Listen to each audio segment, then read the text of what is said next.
Now, I can already hear all of you getting out your torches and pitchforks. What's that, Dave? Did you just call me a loser? Well, kind of. But let's just put off the witch trials for a little bit, because in this video I would like to take a look at why Denji, the main character from Chainsaw Man, is actually so relatable, and how all of this fits into the whole idea of loser culture. Believe me, it's not as bad as the title made it sound, and if you're not convinced up until the end of this video, you can still be mad at me and, I don't know, leave a bad comment about my new haircut or something like this. Did you ever imagine yourself running around with chainsaw blades not just getting out of your hands and feet but also out of your face? Well, this would basically be Denji, the main character from the manga and anime series Chainsaw Man by Fujimoto Tatsuki. The author is also well known for other really great manga series like Fire Punch or Goodbye Eri, and also for trying to levitate on YouTube. If you watched my latest video on Nier Automata, you might actually have noticed a certain trend here. However, no matter how eccentric he is, Fujimoto-san is an incredible author with a very dedicated fanbase. When the anime adaptation of Chainsaw Man was announced, the hype train started rolling really quickly, and the internet also very quickly started to praise the series to be the best thing ever made since the invention of bread, before even a single episode was aired. While the actual release did obviously not completely live up to these lofty expectations, Chainsaw Man is actually a really great show, and I can recommend anyone who likes classic shonen anime with a little bit of a twist. Just watch it, it's really, really good. The main character Denji is a teenage boy working for the Yakuza as a devil hunter in order to pay off his father's debts. By his side is a little chainsaw devil by the name Pochita, who is not just a very practical weapon against other devils, but also Denji's best and only friend.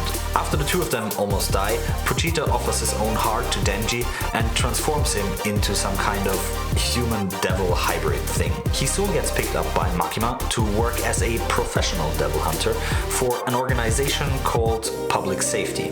The main difference between Denji and your typical shonen anime protagonist is that Denji is very based. He doesn't have very big goals, he only wants to eat good food and maybe get with a pretty girl, which might already be a reason why he's so relatable, but more to that a little bit later in the video. His synergies with Makima and power would basically be enough material for a whole video all in and of itself. Stay tuned and subscribe to the channel, maybe we will get into that at some point. Denji does not hold values like honor very high. He learned from an early age on that very often the goal sanctifies the means. Sometimes fighting dirty is really the only way to get the upper hand on your opponent. During the anime, I admit I haven't read that far in the manga yet, he develops a lot of genuine relationships with other characters, but he does so in a very inexperienced, childish way, which makes it really amusing to watch. Honestly, to me that already sounds like a pretty well-designed main character.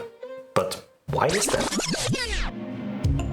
The best stories are always the ones that we can ourselves relate to. It's always nice to imagine a new, fantastical, big world, but it's even more interesting if we can see ourselves in this world, with all its unique features and quirks and problems. To do that, we need some kind of anchor that grounds us and gives us something to connect our experiences to. Main characters, or protagonists, are really great for this, and they help us to connect and identify with the story as a whole. This can work in a variety of ways. In some games, like The Legend of Zelda or even various MMOs, the main characters are intentionally left very vague, allowing players to project themselves onto the character and interact with the world in their own way. However, this can also be a double-edged sword. If a character is too passive and just stands on the sideline during a specific situation, that might not necessarily be the way a player would behave, and this can easily take you out of the immersion. This is even more important for non-interactive media like books or movies. In these cases, a protagonist has to be written actively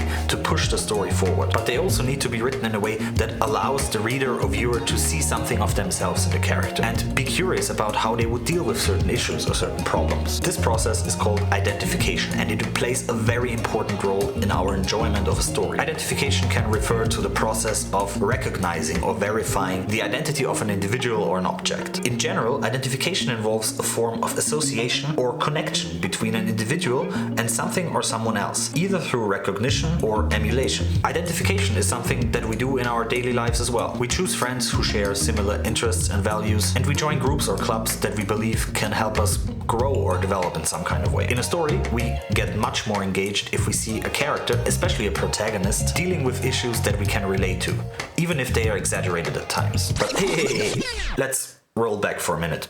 What does that have to do with me being a loser?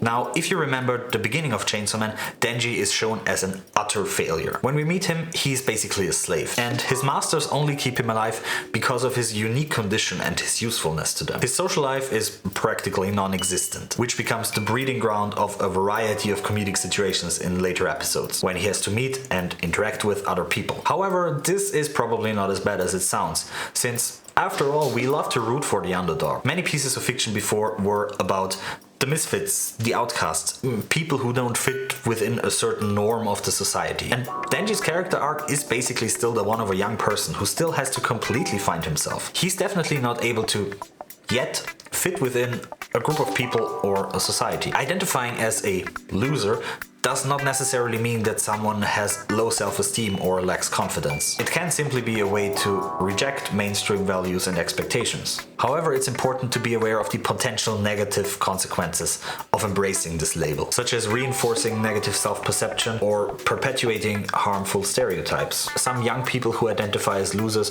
may do so to reclaim the label and challenge the negative stereotypes associated with it. They may feel a sense of pride and empowerment by owning this label and rejecting typical notions of success and coolness. Others may identify as losers because they share a sense of struggle or experience with others who have faced challenges, setbacks, or discrimination. By identifying with this label, they may feel a sense of solidarity and belonging with other people who have faced similar issues. What's so interesting about Denji is that the author kind of pushes this idea into the extreme. Denji has about the worst backstory that I can think of. He had to see his father commit suicide, he had to sell various parts of his body, including an eye and a testicle, and is basically a slave of the local Yakuza clan, spending his whole life paying off a debt that he's not even responsible for. I do not understand how Denji finds this incredibly strong motivation to stay alive, at least at the beginning of the series. This might be, from my point of view, the most controversial thing in the story so far. If Fujimoto-san's plan was just to go for the highest possible shock value, then congratulations, I think you've outdone yourself. Still, even if they haven't experienced anything close to what is described in Chainsaw Man, there's a lot of people identifying with Denji. And I think this is because for a protagonist, it is actually more effective to sometimes overdo it a little bit. Fujimoto-san made damn sure that no one can say that what happened to Denji is not that bad. The other trait that I believe makes you easily relate to Denji is the one thing that all the lovable misfits have in common: determination. Denji is not an optimist. He thinks quite realistically about who he is and what he might be able to achieve. However, he is still very goal-oriented and jumps headfirst into any situation that opens up for him. Once again, I do not know how he ended up like this with the kind of past that he had to go through, but this trait is very important for his character and why it works so well. While he is in a bad situation and faces the exaggerated version of problems that you can relate to, he also shows you who you actually want to be, the person overcoming those hurdles. Many problems can be solved by just facing them, or at least that's usually the first step. And Denji does not only face his problem, he turns into a metaphorical teenage mutant leather-faced devil monster that literally turns problems into sawdust. Bloody, gory sawdust.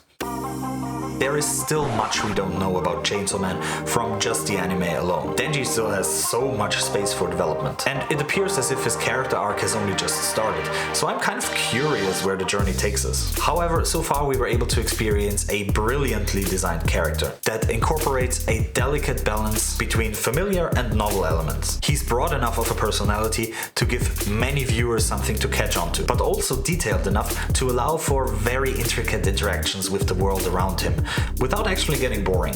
Denji fails a lot, but he always stands up again and deals with it. And the thing most of us can relate to is probably failure.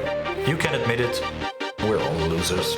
We all have experienced at some point in our life how it feels to not be able to do something, or maybe not being able to get out of a situation that we had absolutely no fault getting into, just like Denji did in the beginning of the show. But I personally found it very motivating to watch him tackle all these issues and see how he deals with a world that has absolutely no pity on him. Thank you for watching, I hope you enjoyed this video. If you did, please leave a like and subscribe. And if you want to be notified on any future videos, you can also turn on the notifications.